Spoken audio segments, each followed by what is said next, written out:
João Batista Villanova Artigas nasceu na cidade de Curitiba, Paraná, em junho de 1915, início do século XX. Estudou engenharia na Escola de Engenharia da UFPR, mas transferiu-se para a Escola Politécnica da USP, buscando a arquitetura. Envolveu-se em um grupo de vanguarda devido ao seu constante interesse pelo desenho, que se tornou muito presente em suas obras. Realizou um curso de desenho na Escola de Belas Artes, tendo convivência com artistas plásticos como Volpe, Rebolo, Bonadei, Clóvis Graciano e Virgínia Camargo, com quem se casou.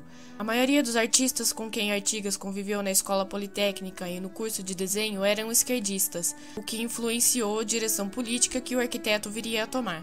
Além disso, através deles teve contato com o expressionismo, algo que se transfere para suas obras mais tarde, em vista da utilização de cores cruas em seus projetos. Para ele, a arte era necessária na formação do arquiteto. Artigas estagiou no escritório de Oswald Braithwaite e, aos 23 anos, em parceria com Gregory Warshawski, participou de um concurso para o novo Paço Municipal. Ao analisar a arquitetura e as obras de Warshawski, Artigas dizia que elas tentavam copiar as formas da arquitetura moderna, encobrindo alvenarias de tijolo com reboco e erguendo platibandas para esconder telhados e estruturas. Na mesma época, formou uma empresa de projeto e construção com Dúlio Maroni.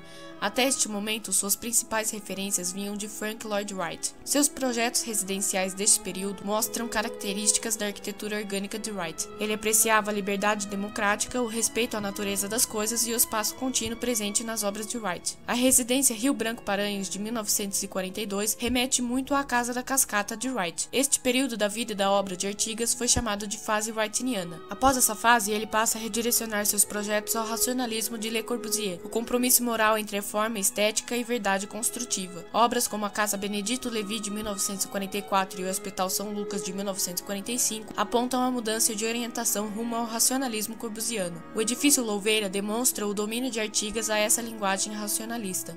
Em 1944, afasta-se da construtora e decide montar escritório próprio ao lado do calculista Carlos Cascaldi.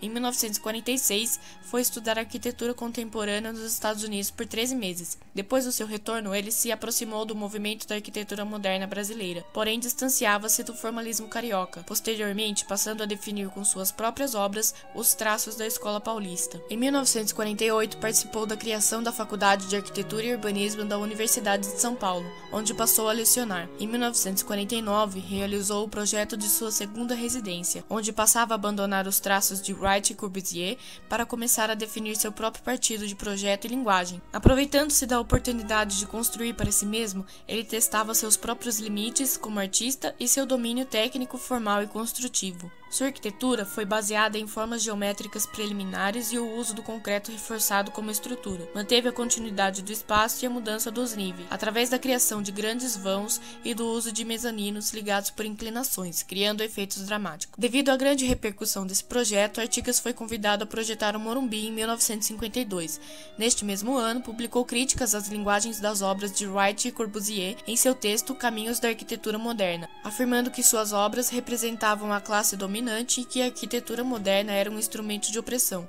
Dizia que não existiria arquitetura popular desta forma. Ele passou então por uma crise profissional onde passou a rever certas posições e estabelecer novos parâmetros para a sua prática arquitetônica. Ainda assim, realizou alguns projetos que se destacaram, como a Estação Rodoviária de Londrina e os ginásios de Itanhaém e de Guarulhos, em São Paulo, que marcaram o início das relações entre a arquitetura moderna e o poder público. Artigas, após seu tempo de crise e reflexão, concebe duas residências, a Casa Baeta, em 1956, e a Casa dos Triângulos, em 1959. Ambas refletem as experiências anteriores e posteriores do arquiteto, desvendando em sua obra progressos nos modos de organização espacial e anunciando a experimentação na escala doméstica com estruturas especiais de concreto, além de se referenciar nas cores primárias e formas geométricas da pintura de Piet Mondrian. Suas obras da década de 50 em diante definiram a poética do materialismo construtivo do arquiteto, onde sua intenção era expor a estrutura da construção, revelando sem idealização e mistificações a condição real do material, o concreto. Artigas fez parte do grupo de professores que deu origem à Faculdade de Arquitetura e Urbanismo da Universidade de São Paulo. Tornou-se um dos professores mais envolvidos com os rumos desta nova escola, sendo de sua autoria o projeto de reforma curricular implantado na década de 60. Artigas também foi responsável, junto ao arquiteto Carlos Cascaldi, pelo projeto da nova sede da faculdade. A reforma curricular desenhada por Artigas foi também importante ao definir uma série de novas possibilidades de prática e atuação profissional aos novos arquitetos. Em 1961, realizou uma sequência notável de projetos que definiram as linhas mestras do que se chama Escola Paulista, o Anhembi Tênis Clube, a garagem de barcos do Yacht Clube Santa Paula e o edifício da FAUSP. Em 1969, por determinação do regime militar vigente no país, foi afastado da FAO e obrigado a se exilar brevemente no Uruguai, devido à sua ligação com o Partido Comunista Brasileiro, PCB. Embora tenha vivido no Brasil na década de 1970, foi impedido de atuar plenamente pelo regime. Seu retorno à faculdade se deu em 1979, continuou a lecionar na FAUSP até sua morte, em 1985, ano em que lhe foi atribuído o cargo de professor titular.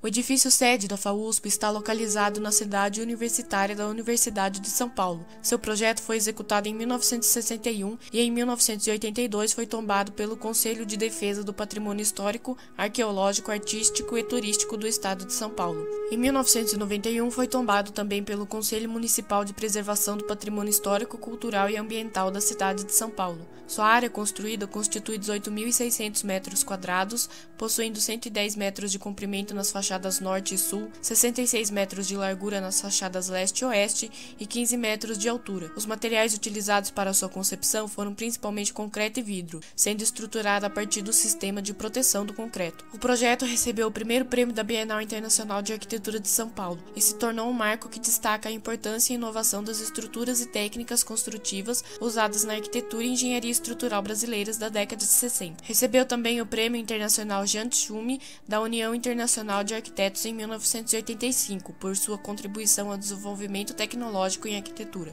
Artigas concebeu o edifício da FAUSP de maneira que representasse seu ponto de vista em relação à importância da formação acadêmica do profissional arquiteto, tendo em vista de que deveriam ser formados não apenas construtores, mas cidadãos, que pudessem levar adiante o pensamento democrático e exercer um papel social no país através da arquitetura. Para Artigas, as escolas deveriam dar valor aos aspectos práticos, teóricos e culturais, além de investir no ensino da arte brasileira, focando nos caminhos que a arquitetura percorreu para chegar na situação em que se encontrava. Essas palavras, publicadas em 1956, são base para o projeto do edifício da FAUSP. Além do prédio da escola, Artigas fez também o novo currículo da FAO. Para a proposta da arquitetura total, ele divide as disciplinas em 3 departamentos: o de História da Arquitetura e Estética do Projeto, o de Projeto e o da Tecnologia da Arquitetura. Isso possibilitava ao estudante mais de uma área de atuação profissional, como desenho industrial e programação visual, sendo possível participar do desenvolvimento dos processos industriais do país e responder por áreas como artes, construção, design, política e história. Na FAUSP, eles receberiam noções da sociedade de forma que pudessem estar preparados para o mercado de trabalho e garantissem contribuições para a sociedade. O prédio se identifica pela estrutura aparente, transmitindo uma linguagem que já vinha sendo trabalhada pelo arquiteto. O concreto bruto potencializa e evidencia o processo construtivo e a realidade da obra, ou seja, que esforços ela recebe e realiza e como se relacionam seus vínculos estruturais. O intuito foi mostrar a realidade do material utilizado. Além disso, para os parâmetros da época, era muito mais econômico manter o concreto sem nenhum revestimento, e para Artigas, revestir o concreto era uma forma de esconder o processo de construção do edifício. A estrutura do edifício é uma de suas características mais importantes,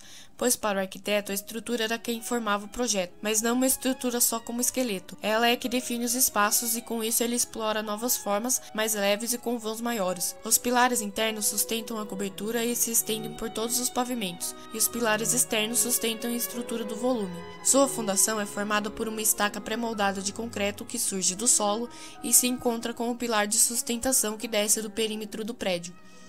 Os pilares são dispostos de maneira simétrica e modulada.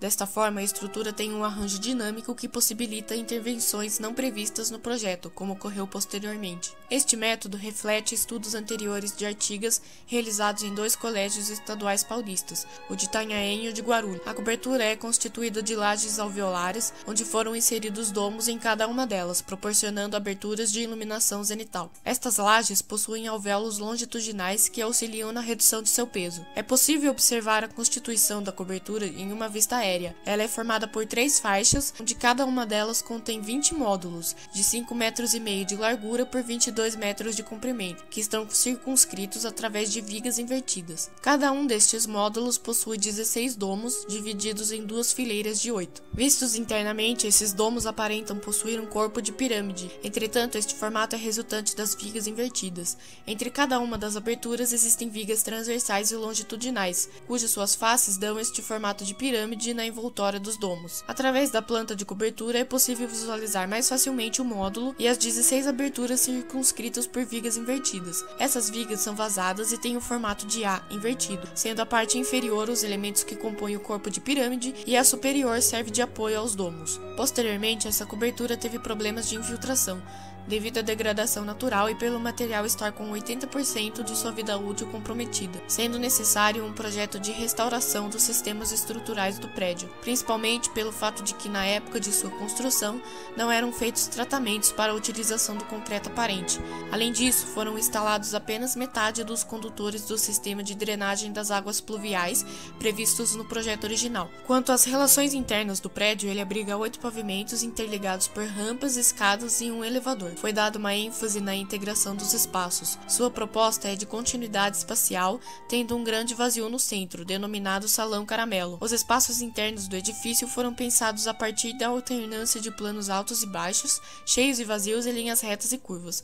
Todos os espaços do prédio estão interligados. Os pavimentos são interligados por rampas largas de inclinação suave, dando a impressão de um mesmo plano. Os amplos espaços abertos e a comunicação entre os setores reforçam o sentido de convivência e comunidade, defendido por Artigas. É possível observar em planta que as únicas separações existentes se dão pelos diferentes usos das áreas internas, minimizando as separações físicas. Cada andar corresponde a um setor. Eles dividem-se principalmente em auditório, laboratórios, Salão Caramelo, que corresponde a uma área de convivência, museu, biblioteca, departamentos, estúdio e salas de aula. Os usos administrativos e de serviços atendem a todos os pavimentos. Foi dada uma atenção especial ao pavimento térreo, pois ele é um grande espaço vazio, que incita a convivência. A escola foi articulada como um grande laboratório de ensaios que articula arte, técnicas industriais e atividades artesanais, em um espírito de formação ampla para um profissional completo. As ideias de desenho e projeto estruturam um curso, que se desenvolve em torno do estúdio ou ateliê, pensados como espaço de aula e também de discussão. Então, foi difícil, se rebate, se projeta, né? Uma soma de ideais que se eram meus pessoais, eram também outros aquilo que nós pensávamos que a arquitetura brasileira tinha que representar nos processos gigantescos da utilidade. Mas você sabe que essa contradição tem seu significado. Né? Eu sabia que, né? Eu pensei que aquilo tinha que ser um prédio que não tivesse a menor concessão a nenhum barroquismo, que tivesse insinuações de uma extrema finura, para dizer que partia de um bloco inerme, de uma tremenda simplicidade capaz de ser compreensível para qualquer um, que não tivesse nenhuma loquacidade necessária, nenhuma veemência de discurso, nenhuma concessão barroca, nada. Mas vai ter quem procura a verdade pura, absolutamente pura. Morria de medo de arriscar aquilo tão simples que estava colocando. O que eles vão dizer disso? Não chega a ser nada, não tem porta na entrada. Eu queria que a entrada fosse como ela é, um peristilo clássico, grego, que não tem porta, só entra deuses dentro da fala. Os jovens arquitetos brasileiros participaram dos movimentos nossos da regulamentação profissional, que tinha como finalidade redefinir a posição do arquiteto na sociedade técnica brasileira. Ele podia ser idealizante, né, como exigência de resultado concreto, mas tinha como finalidade construir uma consciência de um estudante em função de um objetivo para ele na vida prática. Eles participaram desse movimento histórico. Nós formulamos como devia ser, nesse período histórico relativamente longo, de 1950 até 60, quais as coisas que no ensino da arquitetura tradicional precisavam ser posto fora. Ensinar plástica, arquitetura analítica, uma porção de coisas que não existiam na vida concreta. E eu fui vendo que era preciso fazer um curso que ensinasse o que eram as coisas concretas da vida do arquiteto. A arquitetura brasileira, sem ser nem moderno, não moderno, que hoje já nem se pensa nisso, mas um compromisso com uma problemática social que todo mundo luta por ela, mas nós estamos na frente de muita gente.